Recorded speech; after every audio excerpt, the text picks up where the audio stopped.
করবো বাবা, একটু সময় দিয়ে করবো, কারণ যেটা করবো সেটা সহজ হবে না, অনেকটা কঠিন। তো যতটুকু করেছি আমি একা করেছি। আপনারা জানেন, যেহেতু এখানে পুরোটা নিজেদের মধ্যেই হচ্ছে, আমি বাইরের কাউকে এই বছরটা বলতে পারিনি। সবটাই আমাদের নিজেদের বাবা মা, নিজেদের, আপনারা সবাই আমার বাবা মার সমান। তো আমি বলেইছিলাম এইবারটা আমরা নিজেদের মধ্যেই করব। আমি ভীষণ টেনশনে, কারণ একা এত কিছু ম্যানেজ করা, এত কিছু দেখা, সেটা আমি ভাবতেই পারছি না যে আজকে শেষ পর্যন্ত এই মুহূর্তটা এসেছে যখন পুরোটা আমি শুরু করতে পারছি। কি বলবো আমি জানি না। এই যে কলাবিদ্যা, এই যে বসন্ত উৎসব, এই স্বপ্নটা যে আমার পূরণ হয়েছে, এটা কেবলমাত্র আপনাদের জন্য, কারণ আপনারা আজকে না এখানে এসে পৌঁছালে এটা কখনো সম্ভব হতো না। তো আপনাদের সবার জন্য আমি চাই আমার ছাত্রছাত্রীরা একটা হাত। এই গরমে রোদে প্রত্যেকে অনেক পরিশ্রম করে অনেক দূর থেকে এসেছে।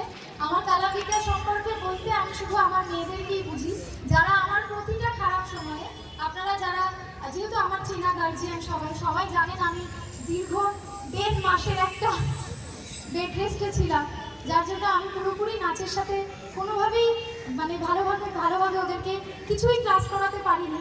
যতটুকু পেরেছি এই 1.5 মাসে আমি বেড রেস্টে থেকেও এসেছি, শুধু বসে থেকেছি, বসে বসে ওদেরকে স্টেপ দেখিয়েছি।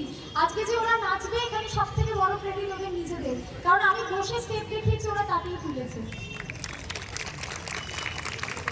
আর তারপরেও সকলে প্রদীপ প্রজ্বলিত করতে চলেছি, যেটা হচ্ছে শুভদার প্রদীপ। এই প্রদীপের আলো যেন আমাদের হৃদয়ে ছড়িয়ে দেয় নতুন আশা, বার্তা, ভালোবাসা এবং সম্প্রীতির বন্ধন। যেভাবে তোমরা এইভাবে বন্ধনে একসাথে দাঁড়িয়ে আছো, আমি এই কলাবিদ্যার মূল যে কান্ডারি সম্প্রীতা প্রামাণিক ম্যাডামকে ডেকে নেব প্রদীপ প্রজ্বলনের মাধ্যমে আজকের এই শুভ অনুষ্ঠানটি শুরু করার জন্য।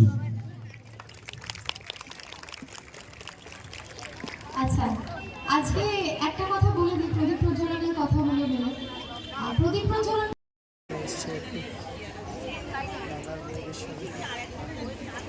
বল কিছুক্ষণের মধ্যে তুই জানি না বল সেটা ঘুরতে চলে যাই কিছুক্ষণের মধ্যে। ঠিক আছে,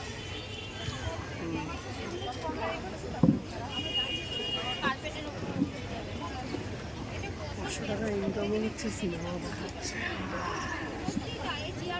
তো সব টাকা গেল। তুই ট্রেনে উঠবে না, আমি এটুকু বলেছি, নাচবে এই এই প্রদীপ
আমরা দেখি বলেই সেই স্বপ্নকে সত্যি করার জন্য ছুটে চলি, আর সেই স্বপ্নকে সত্যি করার জন্যই এখানে এতজন বসে আছেন। চলুন পরবর্তী নৃত্যানুষ্ঠানে আমি ধীরে ধীরে এগিয়ে যাই নীল দিগন্তে এই গানটির সঙ্গে। পরিচালনায় আরও একবার তোমাদের প্রিয় ম্যাডাম সম্পিতা প্রামাণিক।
ছ মাস ক্লাসে আসিনি, কারণ আমি একটা জায়গাতে চাকরি করতাম আর এখানে নয় অনেকটা দূরে।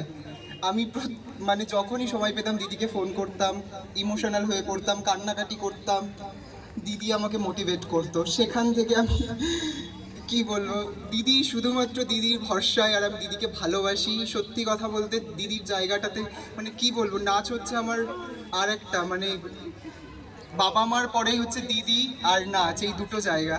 তো শুধুমাত্র দিদির জন্যই এখনো পর্যন্ত আমি এই জায়গাটাতে দাঁড়িয়ে থাকতে পারছি, আছি। আর তোমাদের সকলকে সরি বলছি, এই কটা রিহার্সালের দিন আমি প্রচণ্ড চেঁচিয়েছি, বকেছি, প্রত্যেককে সরি। আর দিদিকে হচ্ছে অনেক ভালোবাসা, থ্যাংক ইউ নয়, অনেক ভালোবাসা। শুধু আমি জানি দিদিকে আমি কতটা ভালোবাসি।